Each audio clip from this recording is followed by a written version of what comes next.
Selamat pagi Bapak Ibu yang kekasih di dalam Tuhan Yesus Kristus.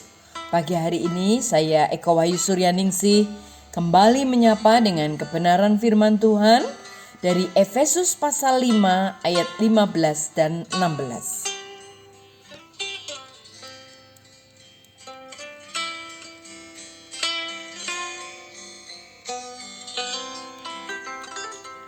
Efesus 5 ayat 15 dan 16.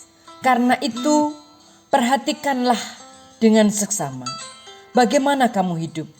Janganlah seperti orang bebal, tetapi seperti orang arif.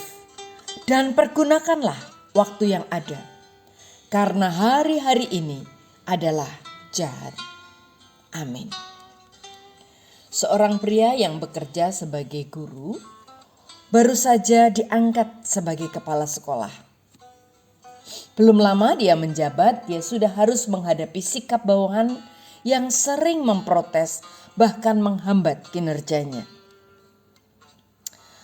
Alih-alih marah demi menunjukkan kewibawaan, dia mengalahkan bawahannya dengan cara halus. Ia pun tetap bertindak dengan tenang saat orang lain mulai mencibirnya. Orang-orang mengatakan laki-laki kok lemah, gak tegas. Ketika seorang teman membujuknya untuk membalas kejahatan orang-orang di sekitarnya, pria itu menjawab, "Aku takut menyesal, karena hidup di dunia ini hanya sebentar." Orang yang hidup dalam terang pasti berpikir sebelum bertindak. Sebab mereka telah meninggalkan kebebalan dan hidup sebagai orang arif. Berbeda dengan orang bebal yang hidup menuruti pemikiran dan mengejar kesenangan duniawi. Orang arif mempergunakan setiap waktu semaksimal mungkin bagi kemuliaan Tuhan. Hati mereka dipenuhi hikmat dan kasih sehingga tidak mudah tersulut emosi. Sekalipun banyak orang di sekitarnya memperlakukannya dengan jahat.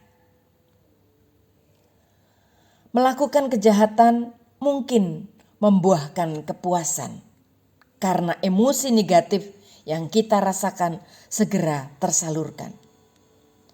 Namun pribadi yang hidup dalam terang, kebenaran Kristus, mestinya memiliki kemampuan untuk mengolah hati dan menyadari bahwa kepuasan yang dihasilkan dari sebuah kejahatan hanya berlangsung sesaat. Selanjutnya, apa sih yang kita dapatkan setelah kita puas memaki orang, kita puas membalas kejahatan orang? Tidakkah justru sebaliknya, dalam hati kita timbul rasa malu dan rasa menyesal karena kita telah mempertontonkan kegagalan hidup sebagai anak-anak terang. Mari kita lakukan hidup sebagai anak-anak terang yang diperlengkapi hikmat dari surga, yang memampukan kita untuk mempergunakan waktu dengan baik dan hidup secara bijaksana. Amin. Mari kita berdoa. Tuhan Yesus, kami bersyukur karena Tuhan begitu baik bagi kami. Berkati kami Tuhan, supaya kami dapat hidup bijaksana, melakukan kehendak-Mu, memperhatikan dengan seksama setiap kehidupan kami. Berkati kami Tuhan, di dalam nama Tuhan Yesus kami berdoa. Haleluya. Amin.